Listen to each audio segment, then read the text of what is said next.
This is still the wrong room, right? Teresa, you're still here with us. Okay, weird. Okay, let me give it. I'm gonna go through the LinkedIn link. Okay, that sounds good. Hi, everybody. I'm Kevin Delaney. I'm the editor-in-chief of Charter, the Future of Work, Media, and Research company. Thank you for joining us for our session today on neurodiversity and the future of business.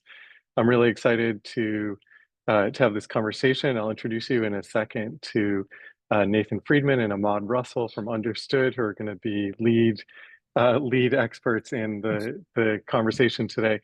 I want to encourage you to add questions. So in the Zoom Q&A function, you can just type in your questions and we'll leave time at the end to get to the question specifically. But if there's anything that strikes you during the conversation, please enter them there and we'll bring the questions in. So the starting point for this discussion today is an assumption that I think is pretty important, that the future of business depends on unlocking the full spectrum of human talent. And planning for neurodiversity is a critical, but probably not often enough discussed or underleveraged advantage for businesses. Companies grapple with complexity, innovation, evolving workforce, all these themes that I know a lot of you are dealing with and we're writing about all the time on Charter. But embracing neurodivergent thinkers isn't just about inclusion, it's a strategic imperative. So I'm joined here, as I said, by Nathan Friedman. He's co-president of understood.org, and Ahmad Russell. He's the head of corporate partnerships at Understood. Understood is a leading social impact nonprofit that supports people with learning and thinking differences such as ADHD and dyslexia so that they can thrive in work and in life. And they work with a lot of companies and have a real center of excellence in terms of thinking and about the research to support neurodiversity in the workplace and also to bridge that into really practical tactics for doing that. So Nathan and Ahmad, thank you so much for joining me for this discussion today. Thank you for having us here. Pleasure to be here. I'm going to kick it off by asking you just to start this. Great. So the question I have for you to start is just foundationally, can you talk about what neurodiversity is, how to define it? Yeah, neurodiversity is really about the way the brain is wired. And a lot of people think it's one issue or one difference or another, but it's really that vantage point that the brain is different. Everybody thinks differently, and that is normal. And neurodiversity includes learning and thinking differences, such as ADHD, dyslexia, even autism. And this impacts more than 2 billion people globally. Which is around 20% of the entire global population, but it also impacts 7 million people here in the US, and that's a conservative number. It's actually an invisible challenge that happens a lot of time earlier in life, and people don't think it continues throughout life, but it actually impacts all aspects of life, so regardless of age, regardless of any other markers, and it impacts you both at home, work, and throughout life.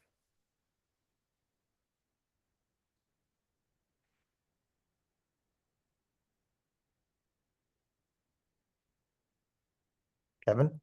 Great. I think we lost Kevin. While we're getting him back, maybe we can talk a bit more about what neurodiversity is and the mission of Understood. The mission of Understood is really to be the expert at driving resources, programming, interventions at scale to help people who learn and think differently. We've been around for about 12 to 13 years, actually 13 years now, and we're really driving knowledge and acceptance and awareness of neurodiversity, not only within the workplace, but also with individuals, families, pediatricians, and teachers, and primarily focusing on women and adult individuals. And that's important because a lot of times people underestimate the actual number of people who are learn and think differently. And Kevin's back. I'm back. Sorry for that. It looks like I had a connection issue.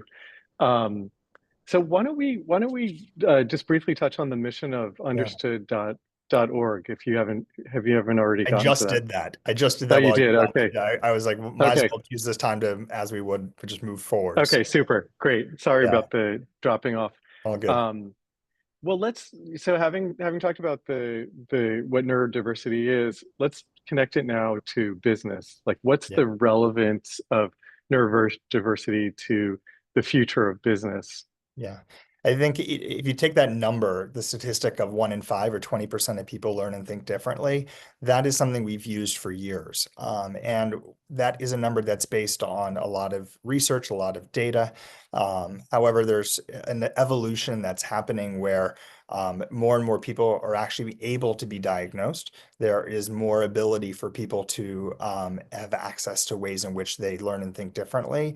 And our current research is that up to 50% of Gen Z identifies as neurodivergent, which is the future of the workforce, right? Gen Z just is larger than the boomer generation in the workforce, and they're just going to be getting a larger component of it. And this audience segment, while it's 50%, we can assume more than just Gen Z is 50% neurodivergent. We can assume almost 50% of everybody is neurodivergent, right? And coming along with Gen Z, right, they expect different things at work, particularly the neurodivergent employee. A lot of them, I think around 60 to 62% say that it influences the company they work for. Around 75% say it influences the type of work that they want to do. And because it outnumbers baby boomers, and that's only going to get bigger, you have to understand what the power is of neurodivergent individuals, and you also have to understand how to engage them constructively, because they can be a superpower that drives not only top line but bottom line. And we'll hopefully talk a little bit more about that today. Yeah, we'll talk about the business and potential business impact and some business strategies. As you were talking about Gen Z, one thing that occurred to me is that perhaps traditionally there's been a stigma in workplaces for talking about neurodivergence and neurodiversity and let alone doing anything about it. Are you seeing with Gen Z's own I guess embrace or openness to it? Are you seeing that bringing change in uh, the the openness of workplaces, managers, et cetera, to discuss neurodiversity more broadly? So I think we've seen a more open trend and people embracing it. I think the concept of neurodiversity is somewhat new. I think it's existed in the ethos for a while, but I think the a lot of work we've done is to raise awareness of what neurodiversity is and what it actually means. And by doing that, it implies that people all of a sudden have a more familiarity with the word, but also are familiar with topics like ADHD, dyslexia, kids at school. And when parents were at home, they noticed something was wrong with their child and they learned, oh, wow, you mean these 5 things mean they're neurodivergent? I have those same 5 things. And so you're seeing a whole bunch of people becoming more aware of neurodiversity, which reduces the stigma of it. And I think people are speaking up more about what they need in work, which is a third trend. Are there beyond, so you talked about Gen Z specifically, are there other demographics where, to be aware of as we're planning for this? I think, I think beyond Gen Z, there's a huge shift and a focus around women who are neurodivergent. Neurodiverse women has historically been under-researched. 99.5% of all research is done on men and extrapolated onto women. For the longest time, women were diagnosed most prevalently with anxiety disorder, borderline personality disorder, or general other conditions, such as depression, when that is actually a symptom, not the root. And we do know things like ADHD and other conditions like dyslexia manifest very differently in boys than in women. So it's really important to understand that it's not just one. It doesn't exhibit just as one symptom. It doesn't exhibit the same in everybody. And I think we need to make sure that there's a reduction in stigma around women and in work and life. And also, how do we ensure that we provide the right resources and tools? Because not everybody's going to speak up and disclose at work, because there's a lot of retribution that has come with that today. Yeah. And I know from previous conversations that you have some resources around ADHD and women that you're seeing a lot of like interest in and demand for and need for. Yes. So what about what about the business benefits of having a neurodiverse workforce? I think I probably hinted at some of them at the very beginning, and the idea of having uh, talent that is able to work to its full potential, and tapping a full pool of talent for your business. How would you summarize the business benefits? So I think if you think about any typical organization, you want to drive revenue and you want to protect profit, right? I think those are the two main drivers, and there may be sales and other things, but I think without that, you don't really have a business.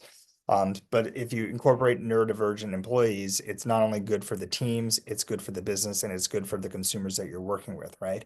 We've seen that through research, not only through us, but validated by Deloitte and others, that people who are neurodivergent at work, if they're constructively engaged and feel a sense of belonging, have reduced turnover.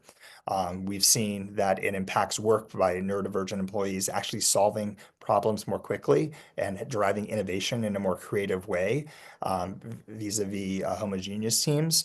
And the output, there's more productivity to it. So if you engage individuals that is really who are neurodivergent is really good for the business and the teams by lowering turnover, increasing productivity, and solving more complex problems. Now, when you go to the business side of it, right, you look at inclusion and belonging relative to neurodivergent employees, you can see an increase not only in the number of cash flow per employee, but increase in revenue, increase of profit margin, and net income as well. And I think that's important to understand, because you, as a leader within the business, regardless if you're a CHRO, regardless if you're a HR partner, or regardless if you're any type of other C-level leader, you want to drive productivity metrics. You want to drive top line growth if you can. You want to improve profit if you can. And these are way in which which you can do that. But it's also important to look at not only the lens of the internal, the lens of the external, but look at the consumer that's purchasing a product, or your B2B audience or whatnot, right? We show that the consumers have greater alignment with a lot of the products that they feel are more neurodivergent friendly, and that there's also more inclusive decisions that are made by having people who are neurodivergent on those teams. And I think we've also seen brand loyalty increase, particularly within Gen Z, of organizations and teams that are more focused on individuals who learn and think differently. That can be done through accessibility angles, or even co-marketing or CSR campaigns that demonstrate that you're working with individuals versus against individuals or without them. I think there's also different ways of thinking about it from a structured engagement of your consumer perspective. Who wouldn't say that they want a more easy, accessible way to shop online if you're a retailer, right? I'm sure most retailers have abandoned cart metrics. And sometimes people just can't get through the process. So how do you make it easier? Those are all things that are good for consumers, but are also really good for the business as well. So it's a virtuous cycle. That's great. I'm interested to hear, traditionally there's been a notion that neurodiversity in some cases is kind of like a superpower for some roles, where is that an outdated notion, or is that something that employers can think about as well? I think it's something people should think about. It's not outdated and I think there's different ways in which people like to refer to their own superpowers. Some people call it their neurospicy, I've heard before. But I think there's superpowers that individuals have who learn and think differently, whether it be processing complex tasks more efficiently. Different tasks are great for different people. And you want to make sure people are in the right roles on the right bus, so to speak.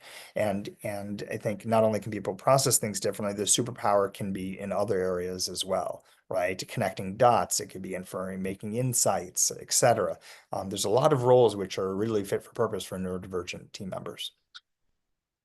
Great. So having talked about neurodiversity and then some of the business considerations, what are some of the best practices for businesses to take to enable all that we're talking about?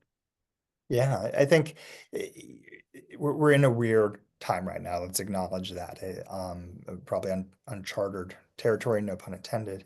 But I think there's things that people can do that not only create a sense of belonging, but ensuring that sense of belonging includes neurodiversity, right?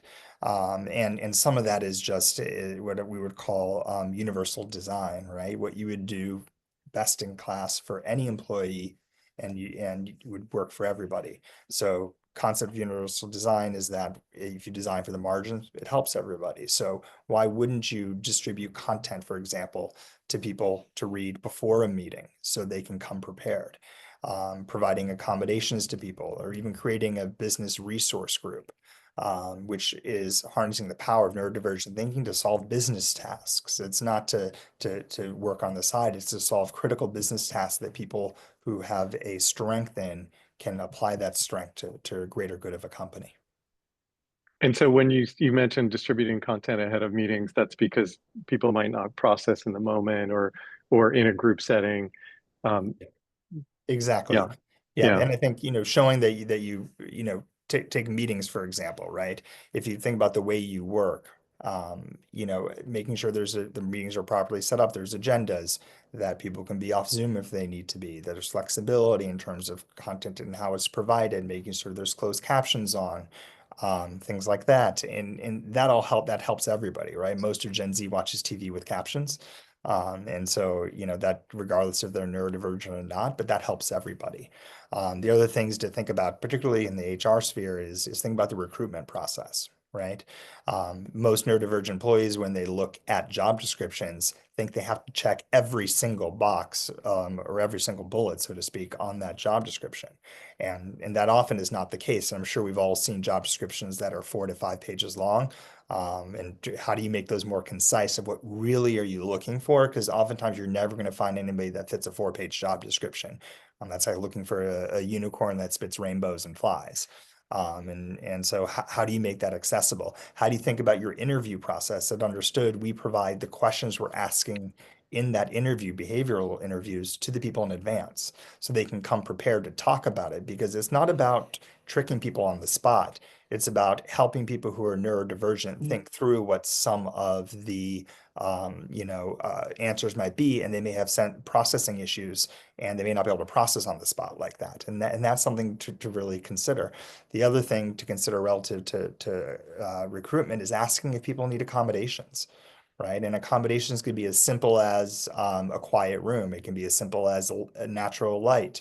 And just that indicating that you're asking that is a huge step forward for neurodivergent individuals, because it signals to people that you're open to talking about it, and you're open to helping people live their best work life as productively as they can. Nathan, what's the best practice around, and I want to go to some examples of businesses and how companies are Yeah. doing this well. And Ahmad, I'm going to pull you in a second. But what's the best practice around allowing people to self-identify or, identify as neurodiverse without tokenizing them, or, sort of leaving it in the hands of people? How would you advise Yeah, people in yeah. recruiting or employing?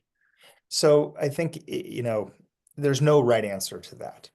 It's based on the organization, and it's based on the individual, because you can't force somebody to disclose. People may not know that they are neurodivergent, right? So how do you create an environment that helps everybody? Because most people could be subclinical or unaware they're actually neurodivergent. So the best way of doing that is by offering accommodations proactively, having a statement or some type of indication that people need something they can ask for accommodations. Some organizations don't want to take on that liability because there could be a legal area around it, so they outsource it to some organizations and offer that to everybody within the organization. Most accommodations cost less than $200. Actually, majority of them cost less than $100, and you're already providing them, like sitting away from an elevator or a monitor or a keyboard. Those are some basic accommodations. So maybe making those offers available to everybody. And other organizations do something called an intake sheet of how to communicate with me, right? Sharing things about an individual that help them process information and help them and others understand how to work with them more constructively. I think there is also a downside, and the unfortunate fact is that, you know, upwards of 60% of people who have disclosed have been retaliated against.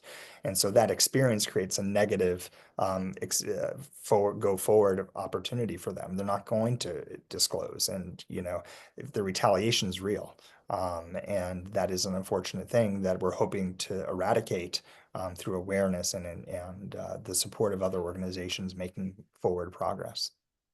And you've probably seen in the chat, there are a few comments now. Claire, for example, said that they've chosen to speak up and chose not to, and neither one led to being supported. So maybe, you know, maybe there wasn't retaliation, but it wasn't, you know, there wasn't a positive outcome I when should have Claire clarified chose this to one thing, disclose. Kevin. And then you can see Tassine and Sage echoing what you just said. It'd be really helpful for companies to provide examples of accommodations they would offer upfront during the recruitment process to give permission to folks who don't feel comfortable asking. But Yeah, that's a great takeaway. those are all great takeaways, and I think that some of what, let me clarify, I think it's 62% of what, we can get the exact number, don't know where to go for accommodations. They don't even know who to turn to, which is another interesting point, is if they need something, they may not know where to go to. And by proactively engaging people on the topic, you're getting higher productivity. You're getting people to have a greater sense of belonging,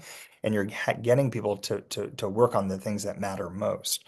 And while retaliation is real, it's something that has to be addressed, I think, by providing things to everybody. That concept of universal design, where you design for the margins, which helps everybody, right? That curb cut example from the ADA was designed for wheelchairs, but, you know, people with strollers, you know, can go up that. People who can't move their legs can use it a lot easier, and it, you know, helps everybody. So whether it's just proactively doing it and have trainings around how do you become a best manager and provide feedback, and how do you have constructive, difficult conversations, those are all different topics that can be addressed that helps every single individual, but it really helps those who are learning to think differently and who are neurodiverse. So if you think about that, right, who's going to raise their hand and say, I don't want my managers to not be able to give good feedback? Who doesn't want their teams to have difficult conversations, right? So those trainings, which are really targeting and help those neurodivergent employees who may not understand nuances, are really benefiting everybody. Something else we've actually learned about, and I'm actually going to be, Maud will be talking about some of our partnerships. But I think one of the things that we've talked about a lot when I've talked to other companies is how to leverage AI in the workplace, right? And AI in different ways, right? Not only does it speed up everybody in some of the workflow, but how we use it understood is really interesting, right? It helps people manage time, identify opportunities, and take up a lot of what we would call busy work that people aren't really good at. So for one, taking notes in meetings. You know, sometimes neurodivergent employees, if they're dyslexic or have ADHD, et cetera, it's difficult to process and get everything down at the same time. So the ability to synthesize those notes is really important, and particularly sending notes out after a meeting is the best practice, which helps everybody. So how can you help people do that? Additionally, something I'm neurodivergent, and I don't always read tone in email very well, or I read my own tone in email and I'm like, I infer, so we can park that for a different time. But, you know, using a different AI software to review the email, say, hey, the tone in this may be off, is extremely helpful. Yeah. Because some people may mean what they say, or sorry, they may not mean what they write, or it may be interpreted, you know, English language, put an accent on a different word in a different sentence, it means something completely different. So those are ways. Yeah, those are super great practical examples where AI is a support, actually. And just to say, you know, note in the chat, there's some continued discussion about what stigma or retaliation looks like, and in some cases, it's actually just being left out of opportunities. Like someone would not enjoy the project, you know, is the kind of conclusion, and therefore they're excluded from a professional opportunity. They're excluded from that, or they're, in a lot of instances, they're fired because they missed deadlines, They don't deliver on the assignment because the instructions aren't clear. So it runs the gamut, right? I think that we oftentimes think of the firing, but I believe Nicole was the one who said that. It's off my screen now, but it's It's exactly right. Nicole, yeah. Yeah, Yeah. you may not get the opportunity because you're too slow or you're too detail oriented, you focus on the wrong things, etc. Yeah. Ahmad, what are some examples of companies that are doing this well? I know you work with corporate partners and other organizations as part of your role at Understood. What can you share a few examples? Yeah, exactly. A few examples of the work that we've been doing as of late with a few of our corporate partners, our valued corporate partners. And these are examples of companies that are building are building inclusion at the core of their businesses, both internally and externally. The first example that we have here is the work that we're doing with Google. We partner with Google to launch a reading mode extension that's available in the Chrome browser. So under the customizable reader view, you have the reading mode that reduces distracting elements on the screen like images and videos that can help you focus on what the page's primary content is. You can also customize settings like the typeface, the font size, and even the text and background color.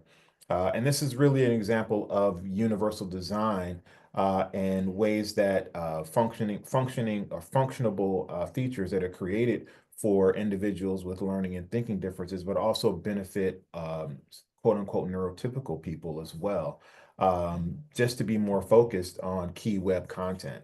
And so that's just one example. Another example would be our partnership with Kantar. So our partnership with Kantar is really focused on generating insights for people, for brands, and for businesses on how to create more inclusive, impactful experiences, campaigns, and policies for the people with learning and thinking differences. And we do that by way of conducting research with Kantar that focuses on and incorporates historically underserved demographics of people with learning and thinking differences. And the main goal of that partnership is for us to evolve the way in which research is conducted. And it's about people's identity, identifying respondents with learning and thinking differences, and providing accessibility accommodations in the studies. So our work together has already resulted in the inclusion of new key custom questions in upcoming Kantar studies. And that includes brand inclusion, the brand inclusion index, and monitor reports. And then finally, Great. yeah, thank you. And then finally with Hinge, we worked with Hinge on a research project, and it really was an experiment. The experiment centered around conversation starters with people with ADHD on their platform to make the app more accessible for individuals who are neurodivergent daters.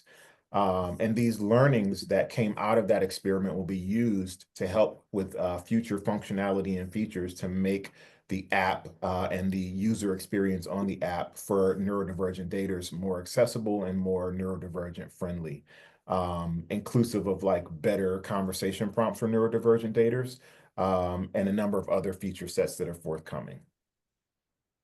Ahmad, those are great examples and they span different things. So we know that the web reading experience can be pretty cluttered and distracting, and so that there's that great extension. Kantar, in that example, you're working on sort of remapping research in a way that's more inclusive, and then Hinge is like kind of a cool consumer facing application where it's a good example of the different ways people spend their time that actually there isn't often enough thought about neurodiversity, and other areas can do it, can do that as well. Can you, we have a few questions, and I actually take a moment and just encourage folks, we have a few minutes to take some questions. So if you go in the Q&A section of the Zoom app, please add any questions you might have there. Before we shift over to that, Ahmad, can you talk, we've talked about a bunch of different strategies. I'd love if you could just sort of summarize like what, returning to our workplaces after this, like what are some of the tactics and initiatives we should think about? You want me to take Yeah, that? did you have? Yeah, so to tax initiatives relative to going back to work, you said, Kevin? Oh, no, just for what are some of the actionable takeaways for attendees of this webinar? Oh, Just got it, got it, got it. once we stop talking and they're back in their workplace. Yeah. Yeah, so I would say there's a few things that can be done, as you can see here on the screen. You can visit u.org/work and share where we share our employee resources, and they can be shared with their teams, their respective teams, those resources. You can share u.org/ADHD women with your teams if you want more information on support for women in the workplace, or women just in general, who are neurodivergent. You can start to provide, responsible or reasonable accommodations, for individuals in the workplace, and that will clarify what and how to access those accommodations. And then you can reach out to us at u.org to see how we can partner together. We're always open to having those conversations, and we're always looking forward to meeting new people and having new conversations about how to support neurodivergent individuals. That's great. And I know that, I've taken a tour of your office, which I think is kind of a really interesting showcase for some of these tactics. And I imagine that's the sort of thing you'd welcome folks to come and see actually in practice what a fully supportive, inclusive Yeah. physical space looks like as well. And you obviously are based in New York City. Let's take a few of the questions. We've got some great discussions, as to say, in the chat. Nicole, for example, uses a Chrome extension that helps read things aloud when they're struggling to focus. And other great examples of AI tools actually helping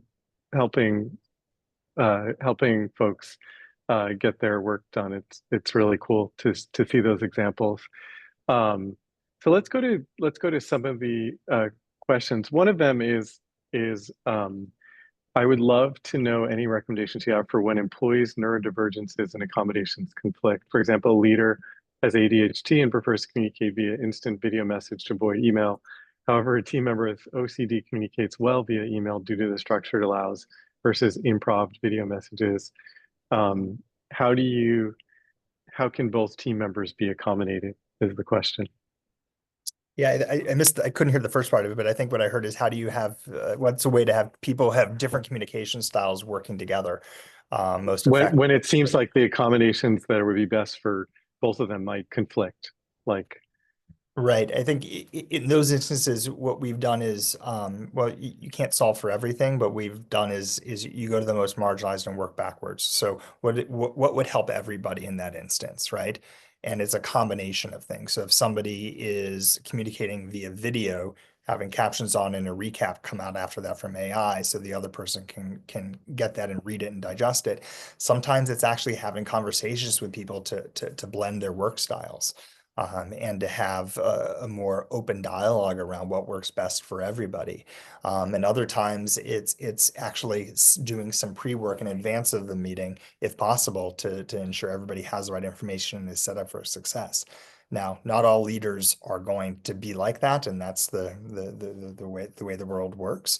And so we have to work around what other people's directive styles are in cases where you can't control that individual. Great. There's a few questions about partnering with Understood, and I just note, is Ahmad the right person to connect leaders to my company with? And Ahmad's email Yes. address is up here, so it sounds like the answer to that is yes. Yeah. Great. One of the questions is, how would you empower those who've gotten an early diagnosis but grew up being bullied for being different? So all you know how to do is mask in the workplace. So I'm not a licensed psychologist or practicing in that area. So I would say a lot of that has to be dealt with through cognitive behavioral therapy and other methodologies that will help an individual overcome some of the self-stigma related to bullying. I think there's a lot of help that I received. I was bullied as a child for this, and there's a lot of help that I received by just working in an organization that acknowledged learning and thinking differences were a thing. And that relieved some of the pressure I didn't know that was there. And talking about it and being vocal about it and advocating for myself has also helped me. So I can talk about from my perspective, and I believe that's what the question at the root of it is getting at. But I think it's a combination of all three. The gold standard we know is regular therapy. Great, thank you. We have a question from Jocelyn. I think I mentioned your own workplace is a kind of showcase, your office, for some of the physical office space accommodations. And Jocelyn is asking, what are some examples of physical office space accommodations that make it accessible and inclusive? Sure. So we designed our office starting in the middle of the pandemic, or we signed the lease at the beginning of the pandemic, 2 days before the world shut down. So we'll start there. So we had an extended period to design it. And some of the things we realized that we were really important to people was really lighting. We have variable lighting. Not only do we have natural light, but the overhead lighting is either warm or cool, and there's different zones depending on where an individual wants to work. We have a lot of soundproofing in conference rooms and around the floor. So while we have 120 people here in the Work and Understood, you never hear a lot of people because there's a lot of sound dampening panels. 3, we have natural plant walls. We know soil is a calming agent, and a lot of people sit by the plant walls and just relax and do their work there. Additionally, there's different types of noises in different parts of the different parts of the floor. So certain elements have there's brown noise, pink noise, et cetera, different frequencies around the area so people can work there. And we also have different types of workplaces and different fabrics. So sometimes there's itchy fabrics and things like that. So we try to do away with those. That's just a couple of them. There's a video, I believe it's on our website, of our space, which can show all the different things that we've done. Yeah. One of the striking things for me for visiting your office is just the different spaces and the different ways that you've configured them. So rather than one space with one size fits all in terms of the lighting and the sound and the ability to focus, you've created different spaces. So presumably people can find the space that allows them to do their best work. I think, and I think there's other things like creating a dedicated quiet space. So we also have something, I think that this is something that's new and we started doing a couple months ago. And that is, we've created something called the rhythm of work, which is something that everybody adheres to. So we're a hybrid work environment. We work 5 days a week, but we're 3 days a week in the office. And so we have dedicated days. Everybody's in the office Monday, Tuesday, and Thursday, and it's a set schedule. It is consistent. It is predictive. And we do the same types of meetings on Monday, every Monday. It's setting up for the week, what we need to get done. Tuesday is in-office collaboration days. Wednesday is heads down day where there's no meetings and you get all your work done. Thursday, you're back in the office collaborating and putting finishing touches, getting questions answered, et cetera. And Friday's a heads down day preparing for the next week. And we've seen that dramatically increase productivity. We've seen that dramatically increase the output of quality of work and the time it takes to get the work done. And people are like, wow, I have a full day of headspace. Look how much I can get done, because there's cognitive load that is applied in workplaces like where do I go, context switching, et cetera. And it's something that we've been trialing and testing because we want to make sure we can talk about it with data behind it. And I think it also helps our team members get work done in different ways. And it also sets clear expectations, because everybody has expectations of what's at work. Like there's an 8-hour or 9-hour work day. That's expected, right? How do we make sure we're treating people equitably? How do we make sure we give people the right accommodations if needed? But also, how do we be flexible? All of that's embedded within it. Nicole is asking for more resources on that, the rhythm of work philosophy, as they're calling it. Yep. Yeah. It's coming very, very soon. Okay, stay tuned for that. Yeah. Just on that point of hybrid work as you described it, is just generalizing in your experience and research, are you finding that having some remote work from home days, as opposed to being in office 5 days a week. Is that an accommodation, or A yeah, flexible work arrangement can be considered a type of accommodation, right? There's also further accommodations if it goes outside of what would be expected. So there's flexible work is a type, but there's also people who can request accommodations for flexible work outside of the norm, which is two different things. But I think what we're trying to do is to create an environment that helps everybody, and create systems where people can do the work in the way they need to do the work.